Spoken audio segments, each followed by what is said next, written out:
পদত্যাগপত্র তৈরি করে ফেলেছেন ইউনূস বলে আমরা খবর পাচ্ছি। আজই ইস্তফা দিতে পারেন।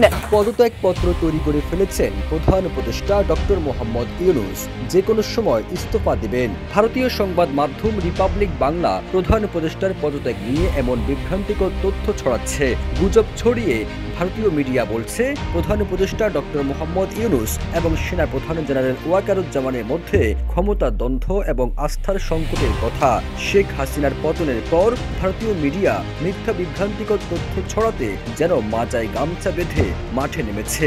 আজই ইস্তফা দিয়ে দিতে পারেন প্রধান উপদেষ্টা বাংলাদেশের মোহাম্মদ ইউনূস। ভারতের সংবাদ মাধ্যম CNN নিউজ 80 একটি বিভ্রান্তিকর ও ভিত্তিহীন প্রতিবেদন প্রকাশ করেছে, যেখানে প্রধান উপদেষ্টা এবং সেনা প্রধানের মধ্যে ক্ষমতার দ্বন্দ্ব এবং আস্থার সংকটের কথা বলা হয়েছে।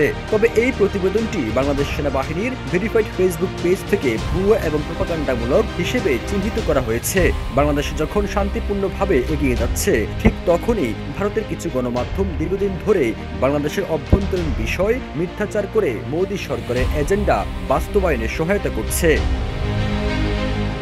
ভারতীয় সংবাদ মাধ্যম CNN নিউজ 80 এর প্রতিবেদনটিতে দাবি করা হয়, জেনারেল ওয়াকারুজ্জামান দেশের বাইরে থাকাকালীন প্রধান উপদেষ্টা ডক্টর মোহাম্মদ ইউনূস নতুন জাতীয় নিরাপত্তা উপদেষ্টা হিসেবে খলিলুর রহমানকে নিয়োগ দেন, যা নাকি সেনাবাহিনীর মধ্যে অসন্তোষ সৃষ্টি করে।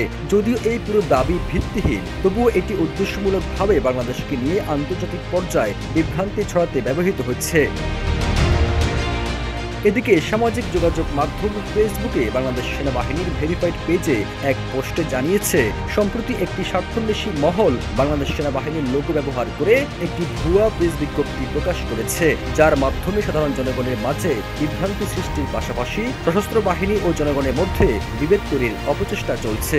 ওই প্রেস বিজ্ঞপ্তির মাধ্যমে আরো বলা হয়, গুজবে কান দেবেন না, বিভ্রান্ত হবেন না, সততা যাচাই করুন। সেনাবাহিনীকে নিয়ে সামাজিক মাধ্যম ইউটিউবে 24টি ভিডিওতে মিথ্যা বিভ্রান্তিকর তথ্য ছড়ানো হয়, যার স্ক্রিনশট সেনাবাহিনীর ভেরিফাইড ফেসবুক পেজে প্রকাশ করা হয়। সবুজ আলম, ইত্তেফাক।